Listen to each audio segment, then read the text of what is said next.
Good morning भाई लोगों। सबसे पहले तो आप सभी को दिल से धन्यवाद कि आप लोगों ने मेरे को इतना सारा प्यार दिया है। अब आप पूछ सकते हो कि सोनू भाई आप इतने दिनों से कहाँ थे, क्या कर रहे थे, आपके साथ क्या हुआ, क्या नहीं हुआ। तो भाई लोगों सच बता रहा हूँ, पिछले 60 दिनों से मैं अपने घर पर बैठकर रो रहा हूँ। बहुत सारी एंजाइटी फील कर रहा हूँ और बहुत कुछ हो रहा है मतलब, क्योंकि मेरी जिंदगी बर्बाद हो चुकी है। अब मेरे पास कुछ भी नहीं है करने को। क्या हुआ है मेरे साथ, कुछ अलग हुआ है मेरे साथ, जिस वजह से जो भी मैं था ना वो खत्म हो गया है। कैसे हुई है मेरी जिंदगी बर्बाद, ये जानना है आपको अगर, या फिर मेरे को मैं बताऊं कि मेरे को मैं बता सकता हूँ आपको कि मेरी जिंदगी कैसे बर्बाद हुई है, तो उसके लिए मेरी जिंदगी जाननी पड़ेगी कि सोनू ने स्ट्रगल करके क्या अपने जीवन में हासिल किया था और उसके पास अब वो नहीं है। सोनू जिंदा रहने के लिए भी संघर्ष करा है सोनू भाई ने, जिंदा रहने के लिए। तो मैं बताता हूँ आपको कि मेरी जिंदगी कैसी थी, तब आपको भी समझ में आएगा कि मैंने क्या खोया है और मैं ऐसा क्यों सोच रहा हूँ कि मेरी जिंदगी बर्बाद हो गई है। और सबकी शुरुआत होती है मेरे नाना जी के घर से, वहीं से शुरू करते हैं।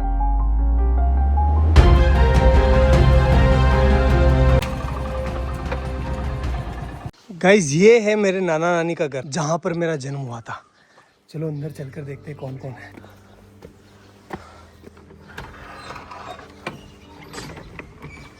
गाइस मामी है, मामी मामी से बात करते। दोग जी मामी कैसे हो? बढ़िया, ठीक। क्या कर रहे हो? हाँ तैयार है, सब तैयार है। तो कुछ ऐसा दिखता है नाना नानी का घर। मेरा जन्म हुआ था यहाँ पर। पहले आपको पता है कि ना हॉस्पिटल वगैरह नहीं जाते थे, मतलब बच्चे जो है वो घर पर ही हो जाते थे। तो मेरा भी जन्म ऐसे ही हुआ है। मामी हम यहाँ कौन से कमरे में रहते थे पहले, जब मैं छोटा था ना, बच्चा था तब? इस वाले में। ये है वो रूम जहाँ पर हम बचपन में रहा करते थे, ये वाला। देखो आप, ये देखो इधर इधर इधर इधर। इस वाले रूम में जो है भेड़ और बकरियों के बच्चे रहा करते थे, क्योंकि बाहर कुत्ते मार देते थे ना, इसलिए। और इस वाले पोर्शन में जो है मेरी बूढ़ी नानी, जो अब इस दुनिया में नहीं है, और मेरी मम्मी दोनों रहा करती थी। और यहीं पर हम जो है पले बड़े हुए हैं। एक्चुअली में हुआ क्या था गाइस कि यार वो एल्कोहलिक थे, थोड़ा सा उनकी हैबिट थी कि उनको नशा लग गया था। तो फिर वो हमारी टेक केयर नहीं कर पा रहे थे अच्छे से। तो नाना नानी ने ये रिस्पॉन्सिबिलिटी ली कि हम जो है इन बच्चों को पालेंगे, अदरवाइज इनका क्या होगा। तो उन्होंने हमें यहाँ लेकर आए और यहीं पर जो है मम्मी अपना काम करती थी, साथ ही साथ हमारा पालन पोषण यहीं हो रहा था।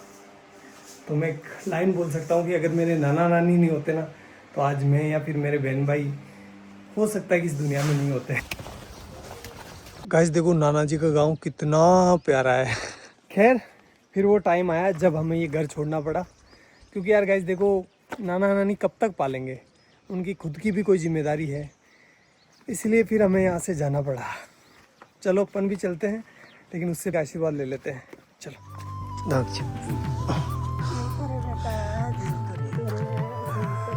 ये मेरी नानी है, आपको बाद में बताऊंगा इनके बारे में भी। और अपने गांव आते ही हमें घरेलू परिस्थितियों के कारण अपने घर नहीं घुसने दिया गया, इसलिए हमने बड़े पापा की कोठी का चुनाव किया। म्याऊ म्याऊ।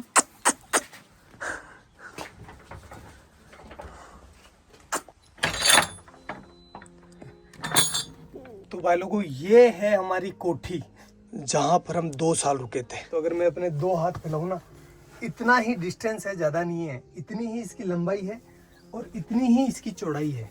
ये देखो, और हाइट आप देख सकते हो, बस इतना ही है। मेरी हाइट थोड़ी कम है, इस वजह से यहाँ पर जगह भी कम रह गई थी। केवल यहाँ पर एक छोटा सा मचान बिछाने के लिए जगह थी। और ऊपर से जो है बरसात का पानी टिपकता नहीं था, बरसात का पानी गिरता था, क्योंकि ये छत है ना थोड़ी नीचे है। और यहाँ पर आप देख सकते हो नीचे जो इसका फर्श है ना, फर्श वो बना हुआ था गोबर और मिट्टी का। इस वजह से यहाँ पर कभी कभी सांप आ जाया करते थे, अपने घर बना लिया करते थे। और भाई लोगों इस घर में हमें जिंदा रखने की जिम्मेदारी आ गई हमारे मम्मी के कंधों पर। और इस वजह से पहले भी काम किया उन्होंने, लेकिन उन्होंने 10 रुपये मजदूरी में काम चालू कर दिया। 10 रुपये में से 5 रुपये के वो हमारे लिए चावल लेकर आती थी। मैं लेकर आया हूँ आपको बताने के लिए कि उस टाइम कितने चावल आते थे। इतने चावल आते थे 5 रुपये के। तो इन चावलों से वो हमारा पेट भरती थी, तीनों बहन भाइयों का सॉरी, और खुद भूखी सो जाती थी कि मेरे बच्चों का पेट भर जाए, बस बहुत है, मैं तो निकाल लूँगी रात।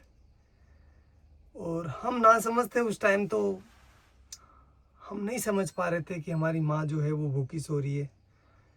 हम तो बस अपना पेट भरने का ध्यान दे रहे थे। लेकिन मेरी मम्मी जो है उस टाइम बिना कुछ खाए भूखी सो रही थी। एक जो कटोरी होती है आटे की, उसको संभाल के रख रही थी कि जब बुरा टाइम आएगा तो मैं अपने बच्चों को खिलाऊंगी। खुद कुछ नहीं खा रही थी, एक टाइम खाना खाती थी पूरे दिन में वो, और कंटिन्यूस काम कर रही थी वो।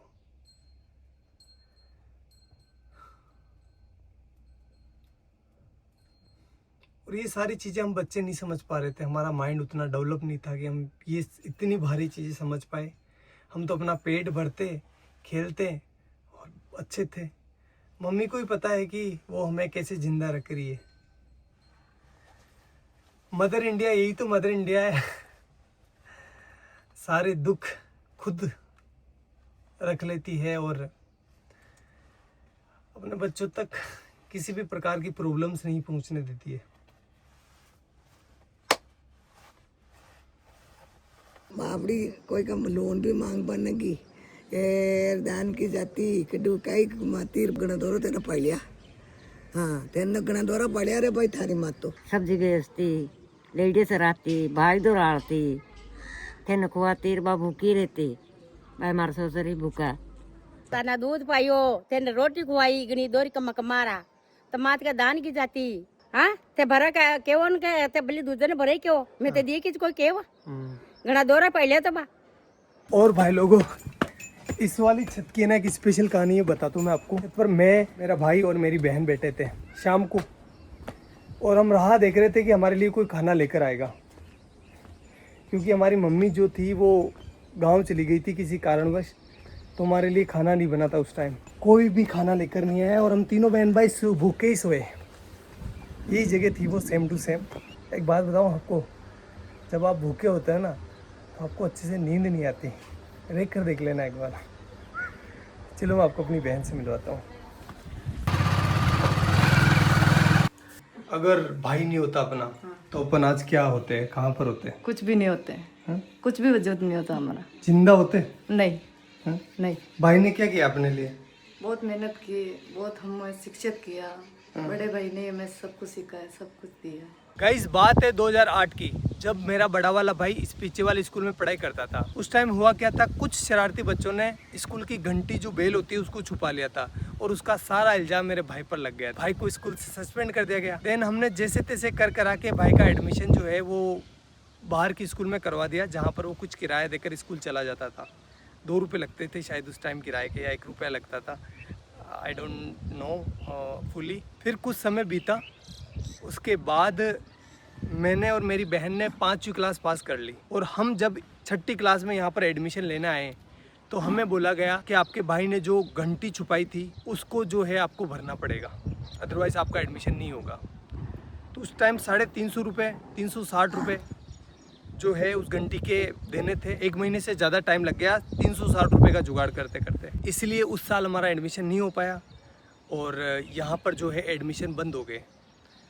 अब घर वाले हमें किराया देकर किसी दूसरी स्कूल नहीं भेज सकते थे, क्योंकि वो अफोर्ड नहीं कर पाते उस टाइम, और हम छोटे बच्चे थे तो किसी दूसरे गांव भी स्कूल नहीं जा पाते, क्योंकि दूर था ना। हमारा गांव काफ़ी बड़ा है, तो हम दूसरी जगह अगर जाएंगे ना तो हमें कम से कम 3-4 किलोमीटर जो है पैदल चलना पड़ेगा। तो छोटे बच्चे थे तो नहीं हो पाया वो सारी चीज़, और हमारा 1 साल पूरा बर्बाद हो गया। फिर मेरे बड़े वाले भाई ने एक भारी डिसीजन ले लिया, और उसने अपनी सारी पढ़ाई छोड़कर, अपनी सारी ज़िंदगी दांव पर लगाकर मेरी और मेरे बहन के लिए काम चालू कर दिया। उसने फर्स्ट काम चालू करा मंडी में, जो सब्जी मंडी होती है ना वहाँ पर। गाइस मैं हूँ अभी उस सब्जी मंडी के अंदर जहाँ से मेरा भाई सब्जी खरीदता था। 15-20 किलो वजन को अपने सर पर रखकर मेरा गांव जो कि यहाँ से 20-25 किलोमीटर दूर है वहाँ पर लेकर जाता था। वो सब्जी वो फल फ्रूट बेचता था जिससे कि कुछ पैसे आए और वो अपने बहन भाइयों का पेट भर सके, अपनी माँ के सर पर जो बच्चों का पालने का भार था उसको कम कर सके। और ये वो काम कर रहा था जब उसकी उम्र है ना 16 साल थी। वो बाल श्रम कर रहा था। क्यों? क्योंकि अपने बहन भाइयों को जिंदा रख सके और उनको अच्छी एजुकेशन दे सके। घर में कई सामान नहीं रहा तो दोनों मन भाई सब्जी ले जाता, मैं दोनों जेर बेच जाता। ये वो चौराहा है जहाँ पर मेरा भाई सब्जी लेकर उतरता था और उसे एक एक घर बेचने जाता था। चलो मैं आपको दिखाता हूँ कि वो इतना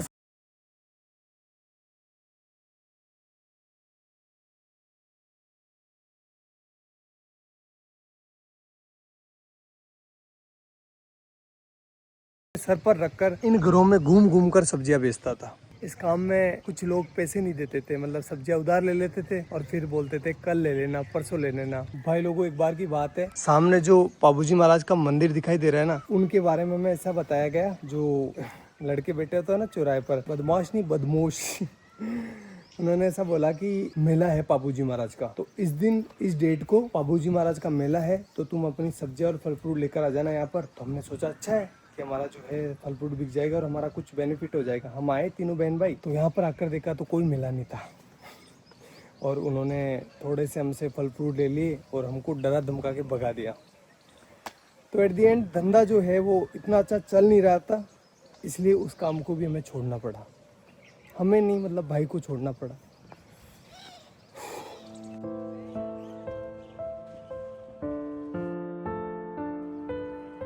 और गाइस फिर मेरे भाई ने खिलौनों की दुकान पर काम चालू कर दिया, जहां पर उनकी सैलरी थी 50 रुपए पर डे, यानी 1500 रुपए पर मंथ।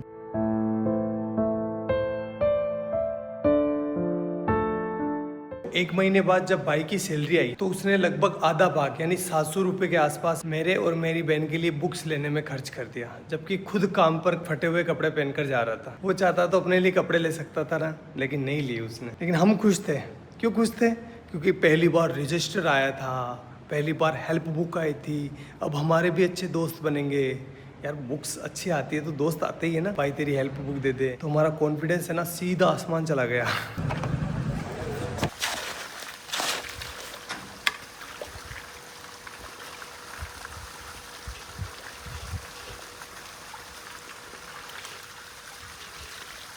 भाई लोगों अब मेरी बारी थी। जो भी मैंने लिया है ना उसको वापस रिटर्न करने की, इसलिए मैं काम करने लग गया। साथ ही साथ अब बड़ा हो गया था, इसलिए मैं अजमेर वाली स्कूल में जाने लगा बस से, और वो भी साइंस बायो पढ़ने।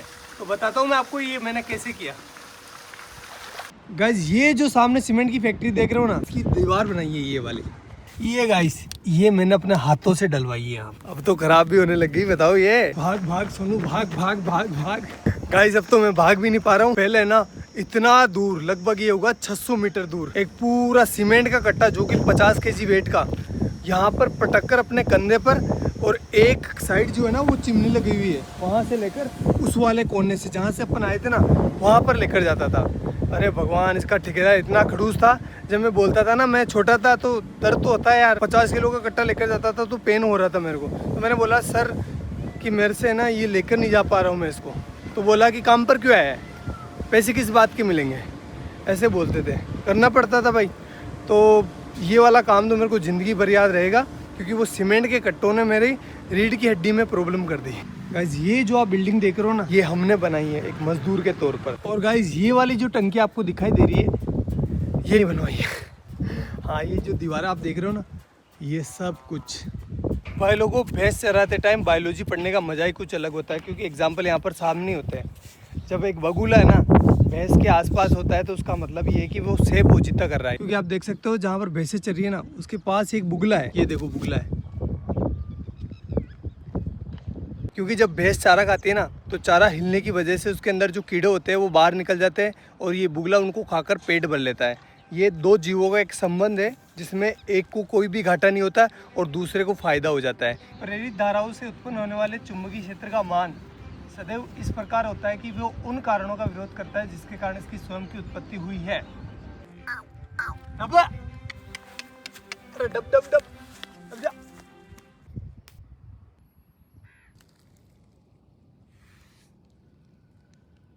अब भाई लोगों, अब रिजल्ट का टाइम, लेकिन वो मैं यहाँ नहीं बताऊंगा, मैं बताऊंगा उस वाले पहाड़ के ऊपर। तो चलो चलते हैं। अरे काटे काटे है तो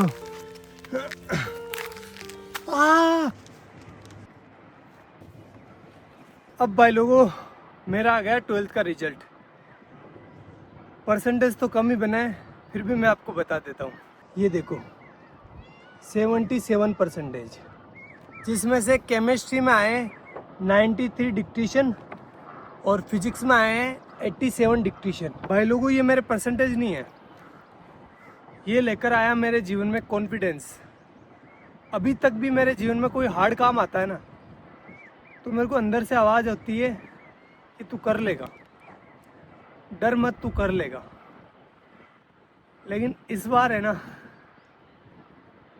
मेरे को सोनू का सूरज डूबता हुआ दिखाई दे रहा है।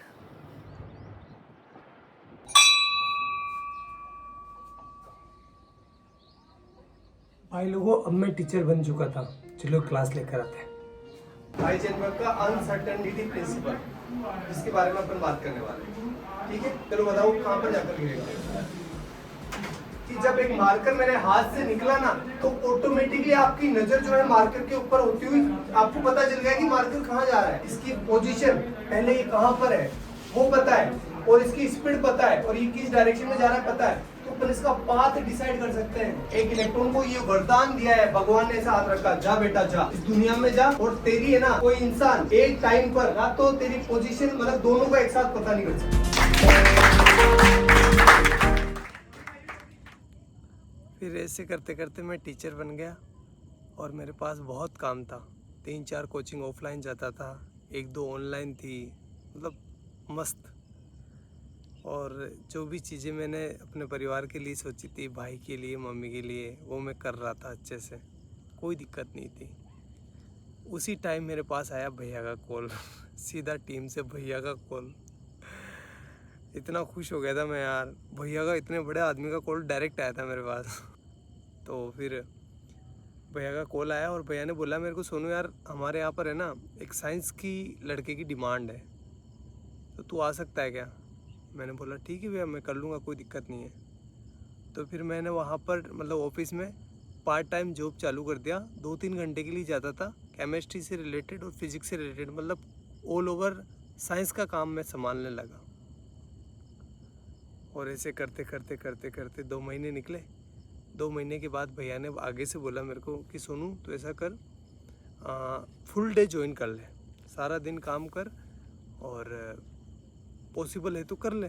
घर वालों से बात करी, घर वालों ने, मेरे बड़े वाले भाई से मैंने पूछा, तो उसने कहा कि यार देख तू ज्वाइन कर ले, कोई दिक्कत नहीं, अपने ही गाँव के तो कोई प्रॉब्लम नहीं होगी। मैंने कहा ठीक है कर लेता हूँ, इसमें क्या दिक्कत है, आपने बोल दिया तो वो सब आपसे आगे क्या है, कोई नहीं, कुछ नहीं है। ऐसा करके मैंने टीम को ज्वाइन कर लिया, और फिर मेरा अच्छा शानदार टाइम आया। मैं बहुत अच्छा काम कर रहा था सभी चीज़ों में, मतलब पहले मैं साइंस से जुड़ा था, लेकिन अब मैं जो है ना वीडियो का एडिशन हो गया, और भी बहुत सारी चीज़ें हो गई। कैमरा के पीछे बहुत सारी चीज़ें चलती है ना, मतलब पत्थर उठाना खड्डे खोदना, सारे काम जो भी हो सकता है सब कुछ कर रहा था। Everything I can do, I do that. Best चल रहा था, कोई प्रॉब्लम नहीं थी, अच्छी चीज़ें हो रही थी, शानदार, हर एक चीज़ में शानदार एफर्ट लगा रहा था। जो मतलब एक वीडियो आपको लगता है कि बहुत ईजी होता है, लेकिन ईजी नहीं होता, बहुत हार्ड काम है एक वीडियो को बनाना।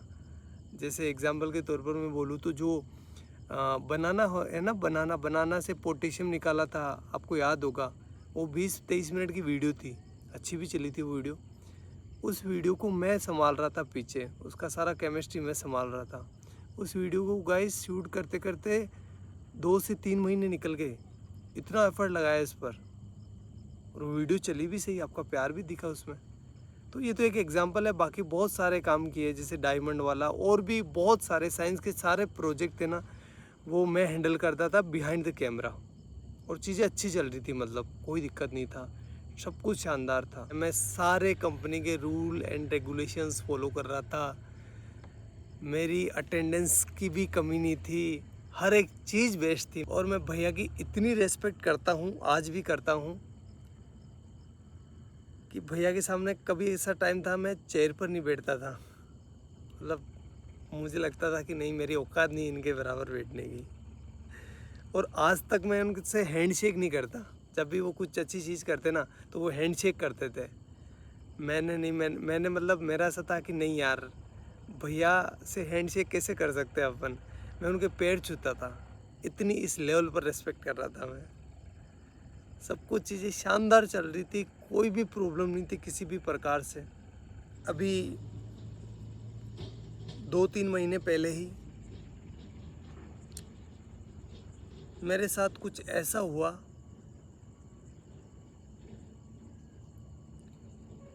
कि मैं अब अभी तो आपको बता नहीं सकता। मैं पता नहीं कौन सी ज़िंदगी से निकल के आया हूँ, मेरे ये दिन कैसे निकले हैं मैं ही जानता हूँ। वो तो आप लोगों का प्यार है और घर वालों का प्यार है, लेकिन मैं एक बहुत हार्ड टाइम से निकला हूँ। तो मैं कुछ बोलकर क्योंकि मेरी मेंटल हेल्थ और मेरी इमोशनल हेल्थ दोनों ही ठीक नहीं है अभी। मैं और इसको ख़राब नहीं करना चाहता। और अब जो है मेरी ज़िंदगी ख़राब हो गई है, बर्बाद हो गई है पूरी। ना तो मैं टीचिंग का रहा, ना मैं यूट्यूब का रहा। और सच बता रहा हूँ भाई लोगों, कुछ लोगों के मन में कुछ भी आ सकता है, लेकिन मैंने किसी को धोखा नहीं दिया है। मैंने सिर्फ एक बार मौत को धोखा दिया था, जब मेरे को पानी में फेंक दिया गया था, छोटा था तब। तो उस टाइम मैं मरने से बचा था, बड़े वाले भाई ने बचाया था मेरे को। तो उस टाइम मौत को धोखा दिया है मैंने। बाकी मेरी ज़िंदगी में मैं किसी को सोच भी नहीं सकता। मतलब मेरी ज़िंदगी ख़राब हो गई है, पूरी बर्बाद हो गई है, मैं कहीं का ना रहा।